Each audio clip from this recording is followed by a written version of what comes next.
नहीं, देखिए, अग्निपथ जो स्कीम केंद्र सरकार ने लाई है, इसमें नौजवानों का खासा आक्रोश देखा जा रहा है।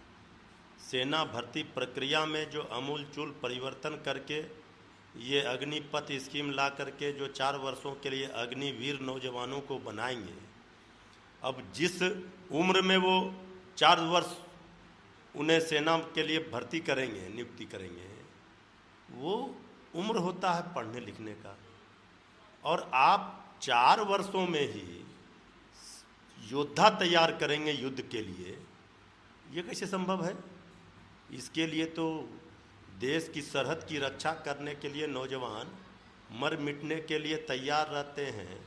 उनमें ये जज्बा, ये जोश, ये क्षमता, ये ऊर्जा बनने में 5-6 साल लग जाते हैं। अब जितने भी खास करके बिहार जैसे प्रदेशों के गरीब घरों के बच्चे, झोपड़ी में रहने वालों के बच्चे सीमा पर, सरहद पर सेना में भर्ती होते हैं, जाते हैं। अब पिछले 2 वर्षों से सेना में भर्ती प्रक्रिया बंद थी। पार्लियामेंट में केंद्र सरकार के माननीय मंत्री जी ने कहा था कि पद खाली हैं, अविलंब परीक्षा होंगे इसके लिए, लेकिन जो विद्यार्थी, जो नौजवान तैयारी कर रहे थे, उनको निराशा हाथ लगी और ये अग्निपथ स्कीम ला करके बेरोजगारी का पथ तैयार कर दिया। नौजवानों में गुस्सा है कि आखिर 4 वर्षों के बाद जो शस्त्र चलाने का ट्रेनिंग लेगा, वो फिर जब लौट कर आएगा तो 75% नौजवानों को नियुक्ति कहीं होगी नहीं, नौकरी नहीं मिलेगी। तो वो उस उम्र में जब शस्त्र चलाने की वो ट्रेनिंग लेंगे तो फिर वो क्या करेंगे? आग लगाएंगे।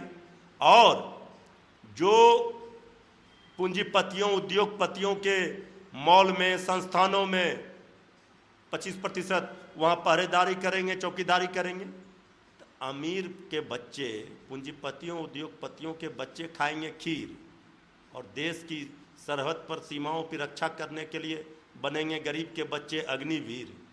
ये कौन सा, ये बाजारवादी नीति जो है, ये ठेका प्रथा, ये केंद्र की सरकार का गलत स्कीम है।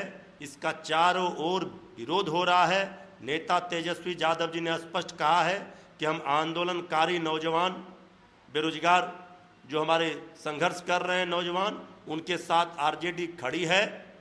केंद्र सरकार को ये स्कीम वापस लेना चाहिए, क्योंकि कई जो सेना में रिटायर हुए हैं सेना से, उनका भी, सैनिकों का भी, पूर्व सैनिकों का भी वक्तव्य आ रहा है कि ये स्कीम से भला नहीं होगा। जो पुरानी प्रक्रिया थी सेना में भर्ती का, उसको लागू करना चाहिए। और पहले तो 2 करोड़ नौकरी का लिखित वादा किया था, वो नहीं दिया, और फिर आप ये आकर के 4 वर्षों के लिए, भाई 4 वर्ष के बाद जब वो रिटायर करेंगे और शस्त्र चलाने सीख लेंगे और उनको रोजगार नहीं मिलेगा तो वो फिर आग लगाएंगे। और एक और आज देखिए, चारों ओर आग लगी हुई है।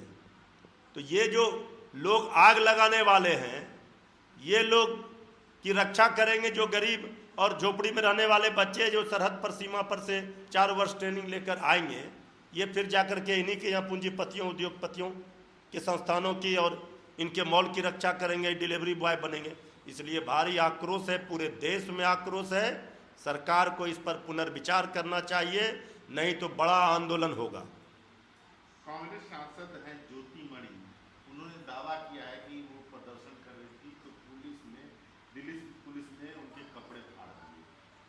शशि थरूर ने कहा इसे न्यू लो कहा है, नया निम्न स्तर। देखिए, ठीक ही बात कही है माननीय सांसद महोदया ने, जो गंभीर आरोप लगाए हैं।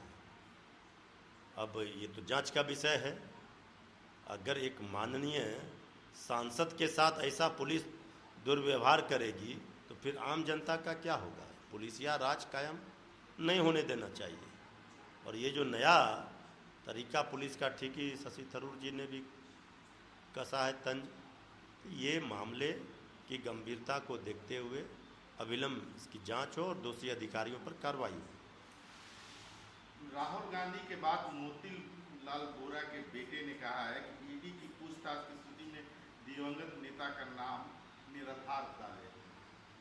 नहीं, ये तो ऐसे ऐसे कारनामे ईडी के द्वारा, सीबीआई के द्वारा और इनकम टैक्स के द्वारा किए जाते हैं, ये जग जाहिर है। हर जगह आप देखें, बंगाल में, महाराष्ट्र में, उत्तर प्रदेश में, इसके पहले भी मरे हुए लोगों को भी घसीट दिया जाता है उनके नाम।